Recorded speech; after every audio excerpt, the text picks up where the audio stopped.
오늘 예배를 처음 시작할 때 여러분에게 말씀을 드렸듯이 오늘은 종려주일입니다. 예수님께서 십자가를 지시고 고난 받으시러 죽으시러 예루살렘 성에 입성하신 그날을 기념하는 날이죠.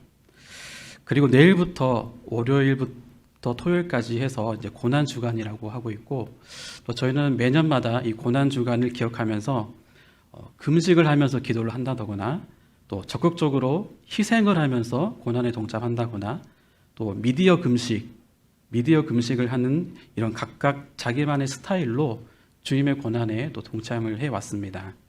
이번 고난 주간에도 우리 교회에서 특별 새벽 기도회를 통해서 또 주님의 고난에 동참하라고 하니까 성도님들께서 많이 참여해 주시고, 또 개인적으로도 할 수 있는 부분들을 하면서 주님의 고난에 동참하는 그런 시간이 되기를 바랍니다.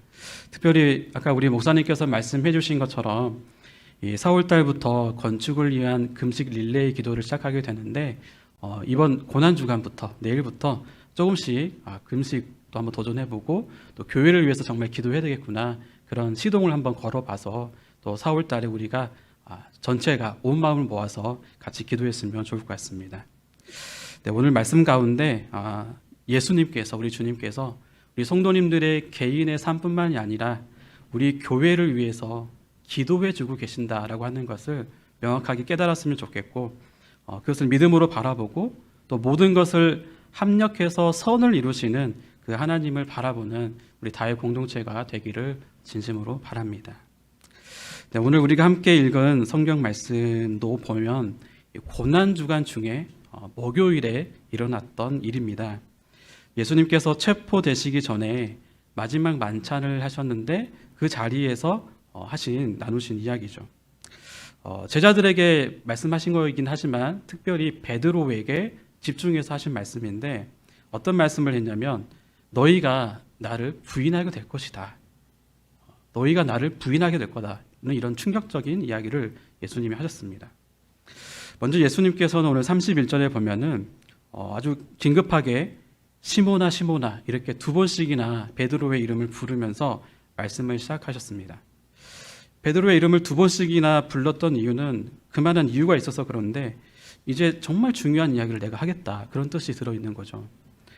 예수님은 베드로에게 31절에 보라, 사탄이 너희를 밀가부르듯 하려고 요구하였다라고 말씀을 합니다. 이 사탄이 밀가부르듯 한다는 것은 이제 제자들이 시험을 당할 텐데 그 당하는 시험이 매우 심하다는 그런 뜻이거든요. 밀가부르는 것은 이 키질을 통해서 알곡과 또 가라지, 불순물들을 이렇게 분리하는 그런 일입니다. 곡식을 체에 넣고 위아래로 흔들면 무거운 알곡은 남게 되고 가벼운 것들은 다 흩어지게 되죠. 혹시 키질 해보신 분 계신가요? 네, 아무도 없으신가 봐요. 해보신 분 한 분 계시네요. 네, 저도 해보지는 않았는데 시골에서 자랐기 때문에 저희 부모님이 많이 하시는 것을 많이 봤습니다. 그런데 요즘 제가 그건 아니지만 좀 비슷한 것을 집에서 하고 있어요. 그게 뭐냐면은 제가 저희 담임 목사님께 커피를 배워가지고 급기야 이제 생두를 사서 집에서 로스팅까지 하고 있습니다. 그 로스팅을 하게 되면은 잘 볶아져서 원두가 그 갈색으로 변하게 되는데, 근데 그 원두 표면에 껍질, 체프라고 하는데 그게 남아 있어요. 이게 다 제거되지 않고 남아 있는데, 그러면 그것을 이제 수망에 옮겨가지고 이거를 위로 던졌다가 받아내는 식으로 그렇게 껍질을 제거를 합니다. 근데 어느 날은 제가 좀 바쁜 일이 있어서 빨리빨리 하려고 하다가 딱 올렸는데 못 받아가지고 싱크대에 물이 다 차 있었는데 거기에 이제 원두가 다 쏟아져 버렸던 거죠. 이거 어떡하나, 물에 다 젖어 버렸고 또 다른 일도 해야 되기 때문에 그냥 버려야 되겠다, 그런 마음을 갖고 있었는데 정말 안타까웠습니다. 아까웠습니다. 제가 왜 이 말씀을 드리냐면은, 퀴즈를 하신 분은 아시겠지만 그 퀴즈를 하는 동안에 굉장히 집중해야 됩니다. 한눈을 팔면 그 안에 들어있던 것을 놓치게 돼요. 지금 사탄이요, 제자들을 밀가부르듯 한다는 것은 한번 상상을 해보십시오. 이렇게 정말 사탄이 집중을 다해서 지금 제자들을 시험하겠다는 그런 뜻인데, 상상을 한번 해보세요. 사탄이 지금 키를 잡고 있는데 이 키 안에 제자들이 들어있는 거예요. 그래서 정말로 심하게 이렇게 흔들는 그런 작업을 통해서 그만큼 세게 이 제자들을 시험하겠다. 그런 그런 의미가 들어있는 거거든요. 그리고 이 사탄은 그 제자들뿐만이 아니라 오늘 우리에게도 그런 시험을 하는 존재들입니다. 그리고 그 시험을 하는 대상이 바로 저와 여러분인 거죠. 그렇게 생각하면 여러분 좀 무서우십니까? 두려우십니까?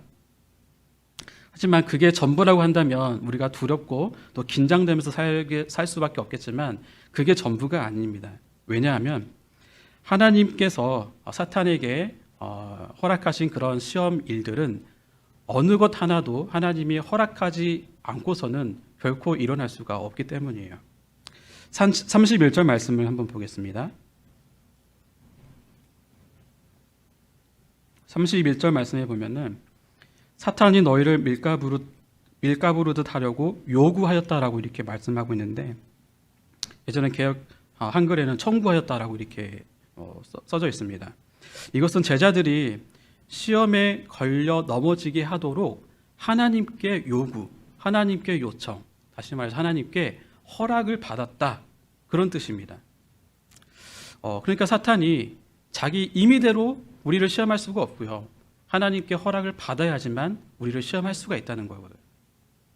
이런 말씀을 보면은 하나님의 자녀인 우리가 시험을 받는 것은 사탄이 자기 마음대로 주는 것이 아니라는 것을 확인할 수가 있습니다. 우리들이 받는 시험은 모두 하나님이 허락하셔야지만 받을 수 있는 시험이고, 사탄이 우리를 자기 마음대로 함부로 할 수가 없다는 뜻이죠. 고린도전서 10장 13절을 보면은 이렇게 말씀을 하고 있습니다. 사람이 감당할 시험 밖에는 너희가 당한 것이 없나니 오직 하나님은 미쁘사 너희가 감당하지 못할 시험 당함을 허락하지 아니하시고 시험 당할 즈음에 또한 피할 길을 내사 너희로 능히 감당하게 하시느니라. 아멘. 우리가 이 말씀을 먼저는요, 이 말씀을 들어서, 방금 들었잖아요. 들었다는 게 중요합니다. 왜냐하면 믿음은 듣는 것에부터 시작이 되거든요. 우리가 겪는 일들, 특히 이런 시험들은 우리가 이것을 다 이해할 수 없다 할지라도 적어도 우리가 지금까지 우리의 인생, 우리의 신앙의 인생을 걸어서 하나님이 정말 선하신 분이시다, 하나님이 정말 거짓이 없는 분이시다, 우리를 위해서 선한 길로 인도하시는 분이다 라고 믿고 있다면 이 말씀을 여러분이 믿지 않는 것은 굉장한 손해인 것입니다. 여러분, 이 말씀을 믿으시길 바랍니다. 정말 하나님께서 이 말씀대로 우리와 함께 해주실 거라고 믿습니다. 그래서 혹시 이 말씀을 듣고 좀 어려운 일이 여러분에게 있다, 어려운 일을 당한 분이 계신다면 이 말씀에 손을 얹고 하나님께 이렇게 기도해 보십시오. 하나님, 감당하지 못할 시험을 주시지 않는다고 우리에게 말씀하지 않으셨습니까? 지금 우리가 당한 이 힘든 일을 없게 해달라고 하지 마시고 감당할 수 있는 힘을 주시옵소서. 이렇게 하나님께 기도해 보시기 바랍니다. 하나님께서 긍휼히 여기시고 도와주시리라고 믿습니다. 그리고 우리가 하나님이 하시는 일을 우리가 다 이해할 수 없지만 하나님께서 그 시험을 저와 여러분에게 허락을 하셨다면 하나님은 반드시 그 일을 그대로 내버려 두지 않으시고 반드시 그 일을, 또 반드시 우리를 오히려 아름답게 만드셔서, 우리를 아름답게 만드시면 끝난 게 아니라 하나님이 그것으로 영광을 받으십니다. 우리가 잘 알고 있는 욥도 그랬죠. 도저히 감당할 수 없는 것과 같은 그런 시험을 욥이 당했습니다. 결국에는 재산도 다 잃고 자녀도 잃고 건강도 잃었습니다. 근데 놀랍게도 이 욥의 시험을 가만히 보면 하나님으로부터 시작되었다는 것을 우리가 알고 있잖아요. 하나님은 사탄에게 이렇게 말을 했습니다. 욥과 같이 순전하고 정직하여 하나님을 경외하며 악에서 떠난 자가 세상에 없다. 그러나 사탄은 그 이유가 욥이 가진 소유물, 하나님이 주신 그 소유물 때문이지 않습니까? 라고 이렇게 반박을 하면서 그 소유물을 치면 하나님을 욕할 것입니다 라고 말을 했습니다. 그렇게 해서 하나님은 사탄에게 처음에는 욥의 몸은 건드리지 말라라고 하면서 욥의 모든 소유를 치는 것을 허락하셨죠. 사탄이 하는 방식이 이렇습니다. 사탄이 이런 식으로 욥의 소유물을 쳤습니다. 이러한 것처럼 이 사탄이 제자들이 예수님을 버리고 예수님을 부인하고 배반하게 하는 일도 이런 식으로 요구를 했다는 거예요.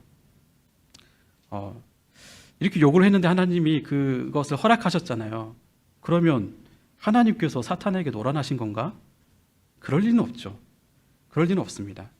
하나님께서는 그 하나님의 놀라우신 지혜와 권능으로 사탄에게 허락했던 그 시험, 마치 사탄은 그게 자기가 이겼다라고 생각을 했지만 하나님은 오히려 그것을 가지고 하나님께서 영광 받으시는 길로 성취해 나가시는 분이십니다. 베드로도 비록 주님을 부인했지만 어떻게 했습니까? 하나님이 베드로를 회복시켜 주셔서 결국에는 주님의 양을 맡기는 그 일까지, 그런 사명까지 주셨습니다. 그게 바로 증거인 것입니다. 그럼 우리가 이렇게 시험을 받고 또 시험을 받아서 실패해서 넘어질 때 하나님은 어떤 방식으로 일을 하셔서 그분께서 영광을 받으실까요?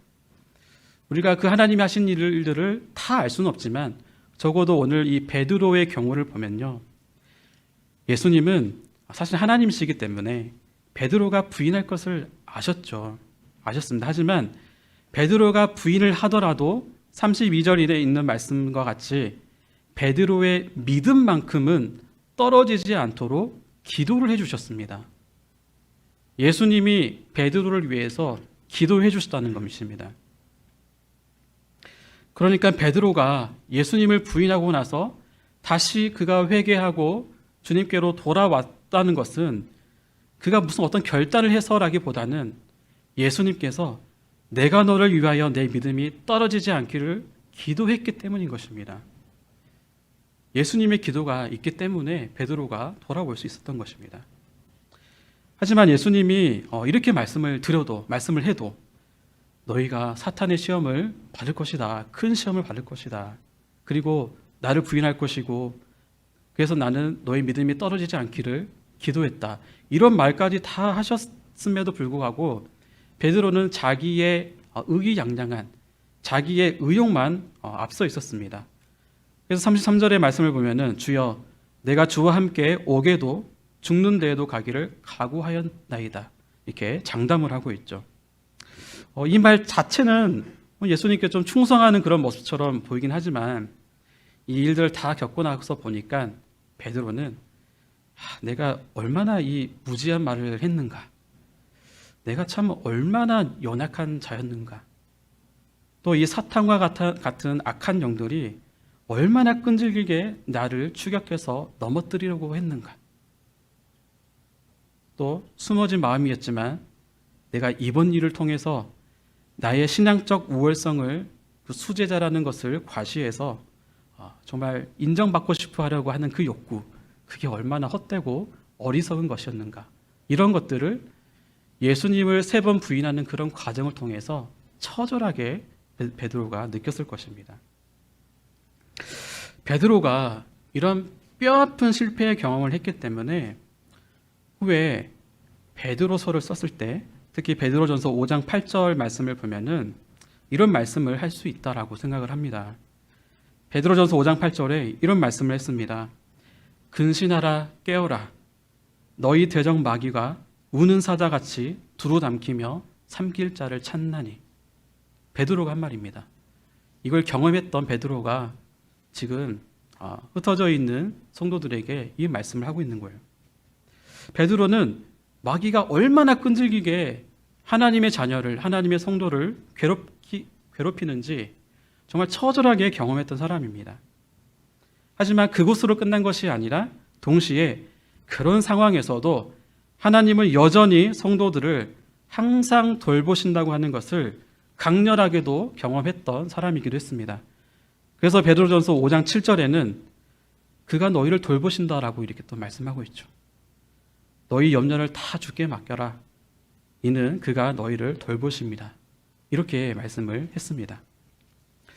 여러분, 베드로가요, 예수님께서 그 마지막 날 목요일 저녁에 예수님께서 베드로에게 말씀을 하셨는데, 그때 사실 베드로가 예수님의 말씀에 잘 귀를 기울여야 했었잖아요. 근데 그렇게 하지 못했잖아요. 그런데 오늘 그 경험을 했던 베드로가 우리에게 이런 말씀을 했습니다. 대적 마귀가 우는 사자같이 삼킬 자를 찾고 있다. 근신하여 깨어 있으라. 이 말을 우리에게 했습니다. 이 말을 들으실 때 우리는 이 베드로의 말을 주의 깊게 들어야 하는 것입니다. 사탄은요, 속이는 자로서 늘 우리의 이성과 감성을 속이고 또 우리의 마음을 한순간에도 지옥 같은 곳으로 내려버릴 만큼 강력한 힘이 있는 존재입니다. 물론 그렇다고 해서 우리가 그 사탄을 무서워해서 항상 사탄에게 관심을 두고 시선을 두고 이렇게 하라는 말은 아닙니다. 사탄을 무서워하고 두려워하라 그런 말이 아닙니다. 또 내가 공격해서 무너뜨려야 되겠다 이런 말도 아니에요. 사실 사탄을 무찌르는 것은 우리의 힘으로 할 수도 없고 또 그렇게 할 수가 없습니다.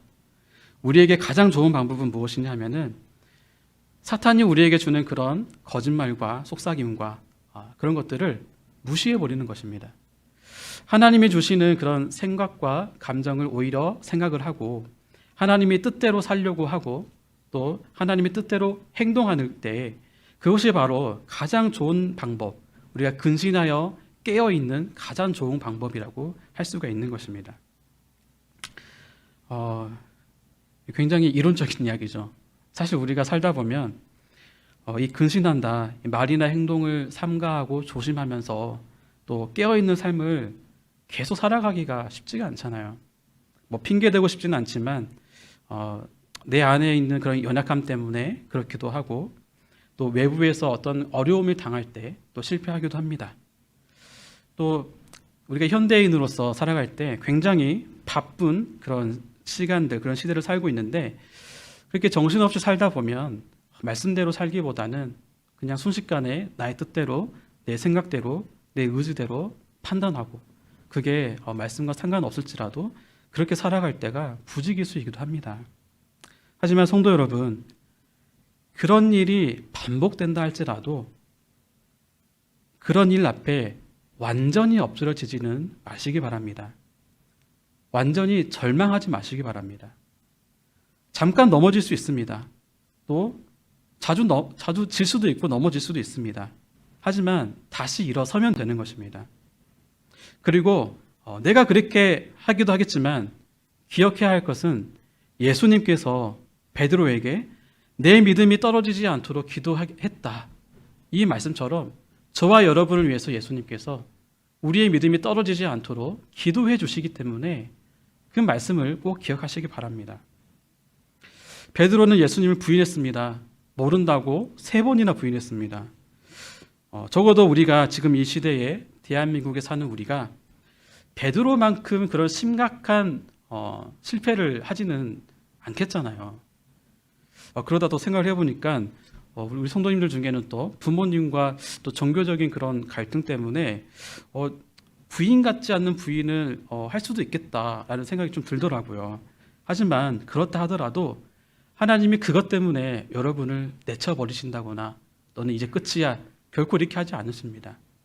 여러분을 위해서 예수님께서 내 믿음이 떨어지지 않기를 기도했다라고 말씀을 해주시는 것입니다. 예수님의 이 기도는 나의 실패까지도 아름답게 만들어 주셔서 결국에는 하나님께 영광을 돌리게 해주실 거라는 것을 성도님들께서 반드시 기억해 주시기 바랍니다. 이제 마지막으로 오늘 설교 제목이 나의 유일한 기도자 예수인데요. 이 설교 제목을 좀 설명을 하면서 결론적으로 말씀을 마치도록 하겠습니다.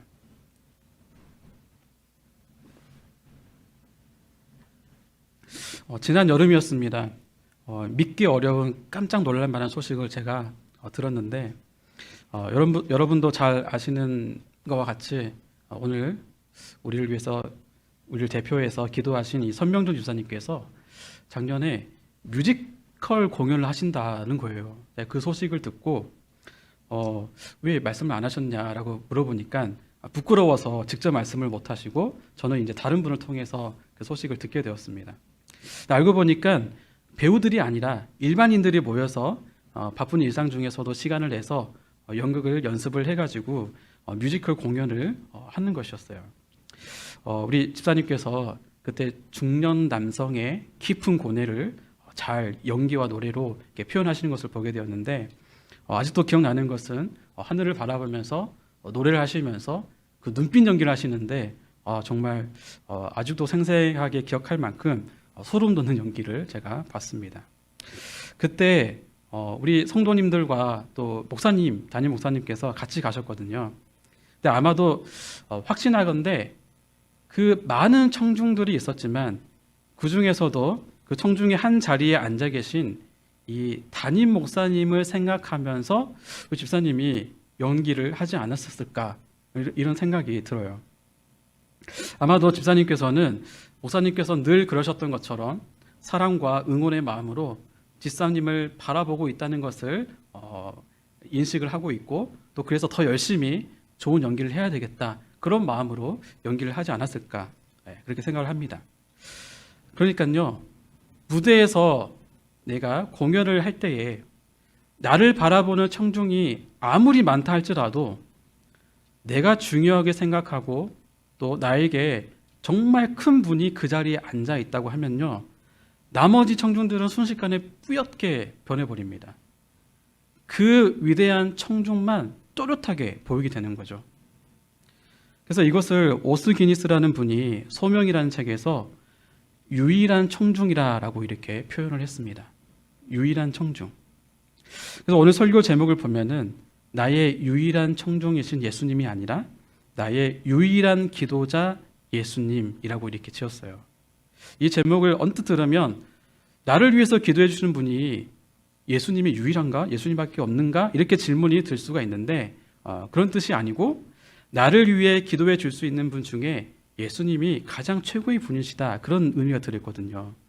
그럼에도 제가 나의 유일한 기도자 예수님이라고 이렇게 제목을 짓게 된 것은 방금 전에 제가 말씀드린 유일한 청중이라는 의미를 접목시켜서 예수님이야말로 나를 위해서 기도해 줄 수 있는 분 중에 최고의 분이시라고 한 그 부분을 더욱더 의미를 강조하고 싶어서 이렇게 설교 제목을 붙였습니다. 사실 나를 위해서 정말로 기도해 줄 수 있는 분, 찐 기도를 해줄 수 있는 분은 우리 예수님밖에 없죠. 우리 예수님이 유일하십니다. 또 예수님은 나보다 나를 더 잘 아시기 때문에 나보다 더 진실한 기도를 해 주실 수 있는 분이십니다.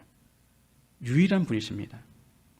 예수님은 그렇게 우리를 위해서 기도해 주시는 유일한 분이신데, 여러분, 예수님께서 이렇게 나의 유일한 기도자가 되어 주셔서 나를 위해서 지금도 기도하고 계신다, 날마다 숨쉬는 순간마다 그렇게 예수님께서 나를 위해서 기도해 주신다라고 느끼며 살고 계십니까?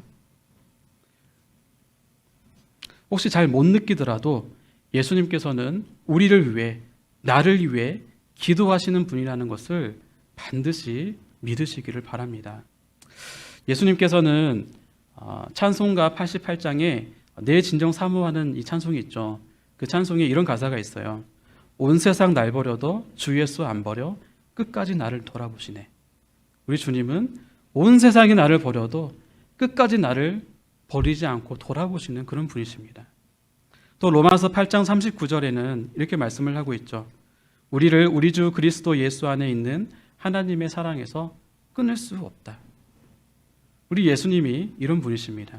예수님께서는 나를 구원해 주시고 나를 끝까지 돌보아 주시고 나를 위해서 항상 지금도 기도해 주신다는 것을 꼭 잊지 마시기를 바랍니다. 그러면서 하나님께서는 우리를 개인적으로 부르셨지만 다윗교회 공동체로 또 부르셨습니다. 우리 교회가 건축의 어려움을 지금 겪고 있는데요. 공사가 멈추어졌다가 지난주에 조건부로 다시 공사할 수 있다라고 서초구에 연락을 받았습니다. 그런데 또 준비해야 되는 그런 서류와 또 검사 이런 것이 있어서 사실 지난주에 공사가 직접 시작되지는 않았는데 하여튼 할 수는 있는 그런 상황이긴 합니다. 그렇지만 이 공사가 한번 중단되었다라고 하는 참 어려운 일을 저희가 경험을 하고 있고, 또 아울러서 이 건축비를 대출해야 되는데 이 부분 역시 우리 집사님께서 열심히 띄우고 계시지만 좀 어려운 상황이기도 합니다. 이런 어려운 일이 생긴 것을 볼 때 우리는 우리가 좀 잘못했나, 좀 내가 뭐 잘못했나 그렇게 원인을 찾으려고 하는 그런 생각이 들 수도 있는데 그렇게는 생각하지 마시기 바랍니다. 어려움이 일어난 것은 분명한 사실이지만 우리의 잘못 때문에 어려움이 일어난다고 하면요, 저와 여러분 여기 없겠죠. 그럼에도 이번 일을 겪으면서 내가 이 교회 건축을 위해서 정말 얼마나 기도했나, 하나님께 얼마나 기도를 했나, 또 오늘 말씀과 같이 주님께서 우리를 위해 기도하신다고 하셨는데 주님 우리를 위해서 기도해 주세요라고 얼마나 내가 기도했나 이렇게 돌아보게 되는 시간을 갖게 되었습니다. 그래서 반성도 하게 되고 더 많이 무릎 꿇어야 되겠구나 이런 생각을 가지게 되었는데, 이제부터라도 우리 다의 공동체가, 우리 다의 교회가 한 마음을 가지고 하나님께 기도하는 그런 공동체가 되면 좋겠습니다. 또 그러면서 우리를 위해서 기도해 주시는 유일한 기도자 예수님이 계시잖아요. 그 예수님을 바라보면서 그 예수님을 의지하면서 이 어려운 시간을 잘 헤쳐나가는 우리 다의 교회가 되었으면 좋겠습니다. 하나님은요, 우리의 실패를 아름답게 만드시는 분이시잖아요. 우리의 어려움을 분명히 아름답게 만드셔서 그걸로 끝이 아니라 하나님이 분명히 우리를 통해 영광을 받으실 것이라고 믿습니다. 마치겠습니다.